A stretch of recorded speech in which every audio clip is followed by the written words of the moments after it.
Este mensaje se llama Aprovecha tu privilegio. A lo largo de mi vida he conocido muchas personas que solamente velan por sus intereses. He convivido con muchos de ellos, en la escuela, en el trabajo, en la calle, en la delincuencia. En todas partes podemos encontrar esto. De hecho, en mi última etapa de drogadicción, yo era así. No me importaba absolutamente nada ni nadie con tal de conseguir una dosis más. Ni siquiera mi familia, mucho menos alguien ajeno a ella. Recuerdo que cuando comenzaba a drogarme, siempre compraba cantidades grandes de droga. Por ejemplo, de marihuana, siempre compraba lo suficiente para mí y para los que se juntaban conmigo. Igual las pastillas y lo que alcanzara a comprar con el dinero que conseguía, que prácticamente era el dinero de mis padres. Conforme fue pasando el tiempo, mi adicción creció más y más. Ya no alcanzaba el dinero.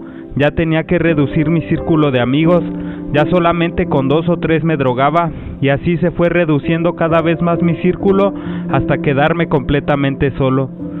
Después ya ni para mí solo me alcanzaba el dinero, y de nuevo buscaba personas las cuales pusieran la droga.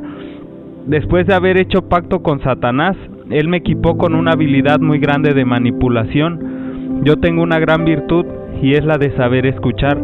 Pero Satanás convirtió esa virtud en un arma para él. Te explico. Muchas de las personas que son adictas tienen una gran necesidad de ser escuchadas, y no solo los adictos, realmente todos en algún momento tenemos esa necesidad. Pues para mí esa era la oportunidad perfecta de ser egoísta y conseguir lo que yo quería.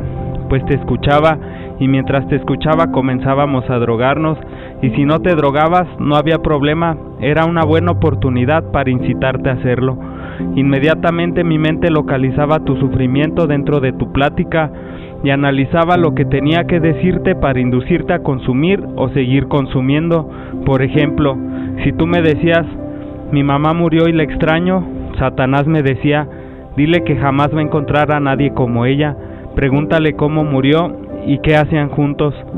Pero si tú me decías, mi mamá está viva, Satanás me decía, dile que las mamás siempre fastidian, que son muy entrometidas y siempre arruinan los mejores momentos. No sé si me explico, pero siempre me dio resultado esto, logrando así poner la droga en mi mesa sin escrúpulos, sin importar nada ni nadie. Ahora bien, ¿a qué quiero llegar con esto? A que sepas que el egoísmo es un gran monstruo en contra de la voluntad de Dios en las demás personas, porque te quita del corazón y de la mente una parte muy esencial de la oración, y esa parte se llama intercesión. Ya sabemos que la oración es nuestra arma más poderosa, porque es la conexión directa con Dios, y Él nos ha hecho una valiosa promesa, y es que siempre que cerramos los ojos y lo buscamos de corazón, Él está ahí frente a nosotros escuchándonos. Primera de Juan capítulo 5 versículo 15 dice, y si sabemos que Él nos oye en cualquiera cosa que pidamos, sabemos que tenemos las peticiones que le hayamos hecho. Él siempre está esperando a que hablemos con Él. No necesitamos ningún ritual para llegar a su presencia. Él tiene mucha más disposición a escucharnos de la que nosotros a orar. Por lo tanto, tenemos el gran privilegio de ser escuchados por Dios, y tenemos que aprovechar al máximo ese privilegio. ¿Y sabes cuál es la manera de hacerlo? Intercediendo por los demás. La intercesión es la acción de hablar a favor de alguien para conseguirle un bien o librarle de un mal. Mira, la intercesión es una de las partes que más me encanta de la oración. 1, porque elimina completamente el egoísmo de mí, y 2, porque por medio de la intercesión es donde más he podido notar la presencia de Dios. Te explico. Muchas veces he orado por alguien más y he visto cumplirse esa oración. Además es una manera de frenar la ira de Dios sobre los demás. Tenemos el gran ejemplo de Moisés, cuando subió a hablar con Jehová, y el pueblo de Israel, al ver que Moisés no regresaba, pidió a Aarón que les fabricara un becerro de oro para adorarlo, y Jehová quiere eliminarlos a todos, pero en ese momento Moisés intercede por el pueblo. Éxodo capítulo 32 del versículo 30 al 32 dice, y aconteció que al día siguiente dijo Moisés al pueblo, vosotros habéis cometido un gran pecado, pero yo subiré ahora a Jehová, quizás le aplacaré acerca de vuestro pecado. Entonces volvió Moisés a Jehová y dijo, te ruego, pues este pueblo ha cometido un gran pecado, porque se hicieron dioses de oro, que perdones ahora su pecado, y si no, ráeme ahora de tu libro que has escrito. Y Jehová los perdona. Ya tenemos claro la importancia de interceder por los demás. Ahora, volviendo a Primera de Juan, capítulo 5, del versículo 14 al 17, dice: y esta es la confianza que tenemos en Él, que si pedimos alguna cosa conforme a su voluntad, Él nos oye. Y si sabemos que Él nos oye en cualquiera cosa que pidamos, sabemos que tenemos las peticiones que le hayamos hecho. Si alguno viera a su hermano cometer pecado que no sea de muerte, pedirá, y Dios le dará vida. Esto es para los que cometen pecado que no sea de muerte. Hay pecado de muerte, por el cual yo no digo que se pida. Toda injusticia es pecado, pero hay pecado no de muerte. En los primeros versículos tenemos la certeza de que Dios nos oye y nos responde. Ahora, en el versículo 16 podemos ver claramente la intercesión. Juan pide que no solo oremos por nosotros mismos, sino orar por otros, en este caso por los demás que forman el cuerpo de Cristo a fin de perfeccionarlo.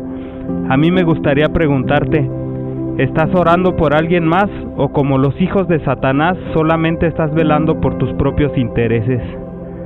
Rogar o pedir por los demás desde siempre ha sido una parte muy importante de la oración. Si no fuera así, Pablo no diría en Primera de Tesalonicenses capítulo 5 versículo 25, hermanos, orad por nosotros. Ni el autor de Hebreos en Hebreos capítulo 13 versículo 18 que dice, orad por nosotros, pues confiamos en que tenemos buena conciencia, deseando conducirnos bien en todo. Además, Pablo le dio este gran consejo a Timoteo. En Primera de Timoteo capítulo 2 versículos 1 y 2 dice, exhorto ante todo a que se hagan rogativas, oraciones, peticiones y acciones de gracias por todos los hombres, por los reyes y por todos los que están en eminencia, para que vivamos quieta y reposadamente en toda piedad y honestidad. Esto es agradable para Dios y vital para nosotros.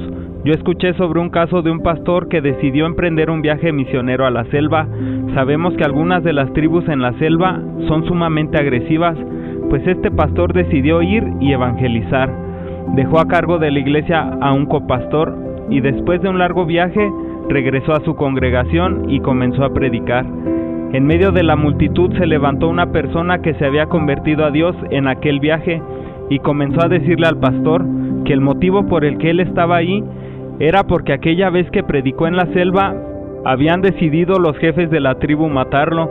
Cuando terminó aquel día de predicar, se dirigió a la cabaña donde se estaba alojando el pastor y tras de él iban los líderes de la tribu con la firme decisión de matarlo. Pero cuando llegaron a la cabaña y se acercaron, alrededor de la cabaña estaban 26 hombres de una altura de más de 2 metros, con sables muy grandes de luz en sus manos, que impidieron que ellos pudieran siquiera acercarse a la cabaña. El copastor sorprendido se puso de pie, le preguntó la hora y la fecha de lo ocurrido. Aquel hombre le dio la hora y la fecha, y el copastor comenzó a decirles, aquel día, justamente a esa misma hora, estábamos reunidos aquí en la iglesia llevando a cabo un culto, pero repentinamente sentí una enorme necesidad de orar por usted, pastor, y les pedí a los hermanos que estaban aquí reunidos que oráramos por usted. Me gustaría que levantaran sus manos todos aquellos que ese día me acompañaron en la oración por el pastor. ¿Sabes cuántos levantaron sus manos? Así es, exactamente 26 personas contando al copastor. ¿Verdad que cada vez tiene más sentido la intercesión dentro de nuestras oraciones? Ahora bien, en Santiago, capítulo 5 del versículo 14 al 16 dice, ¿está algún enfermo entre vosotros? Llame a los ancianos de la iglesia y oren por él, ungiéndole con aceite en el nombre del Señor, y la oración de fe salvará al enfermo, y el Señor lo levantará, y si hubiere cometido pecados le serán perdonados. Confesaos vuestras ofensas unos a otros, y orad unos por otros, para que seáis sanados. La oración eficaz del justo puede mucho. Tenemos que orar por los que están enfermos, así como acostumbramos a orar porque sane Dios el cuerpo de algún enfermo. También es importante, me atrevo a decir que es mucho más importante, orar porque Dios sane el alma de los enfermos y de los sanos. La verdad, ¿qué es lo más grande y valioso que podemos ofrecerle a una persona enferma? Pues nuestras oraciones son una respuesta muy adecuada.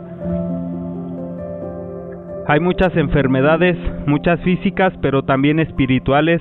Esta guerra espiritual en la que nos encontramos solamente la podemos ganar de rodillas. Muchas madrugadas he llorado como un niño recordando a los demás internos que estuvieron conmigo en el anexo, pero de parte de Dios sé muy bien que aún no es tiempo de volver. Tal vez ellos puedan tener la idea de que soy un malagradecido, pero si ellos supieran el tiempo que he pasado intercediendo por ellos, estoy seguro que cambiarían de opinión. Yo no tengo mucho que ofrecer de mi persona, mas sin embargo tengo algo que ofrecer y es el Evangelio que Dios me dio. Y con ese Evangelio me dio el gran privilegio de ser escuchado por Él, y es ahí donde puedo ofrecerles algo, de rodillas ante Dios, rogando por su recuperación. Conozco también casos donde Dios ha sanado personas de enfermedades como cáncer o sida.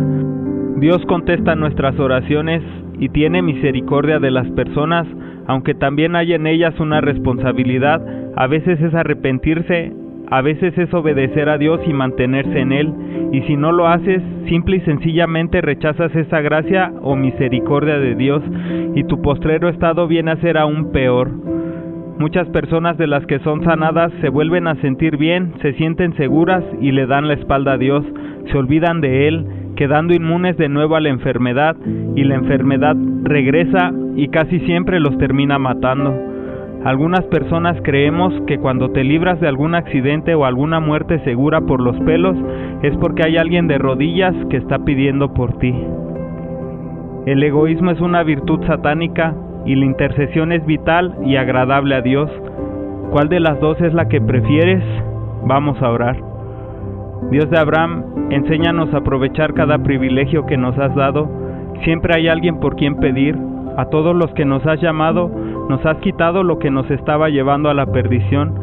A mí me quitaste la droga, los delitos, la música, la calle, el satanismo. Y es ahí en donde podemos centrar nuestra intercesión. Por eso en este momento te ruego por todos aquellos que están en un anexo, buscando un cambio en sus vidas. Te ruego por aquellos que están perdidos en delitos, en las calles y el crimen, que tengas la misma misericordia que tuviste conmigo y los perdones antes de que sus almas se pierdan.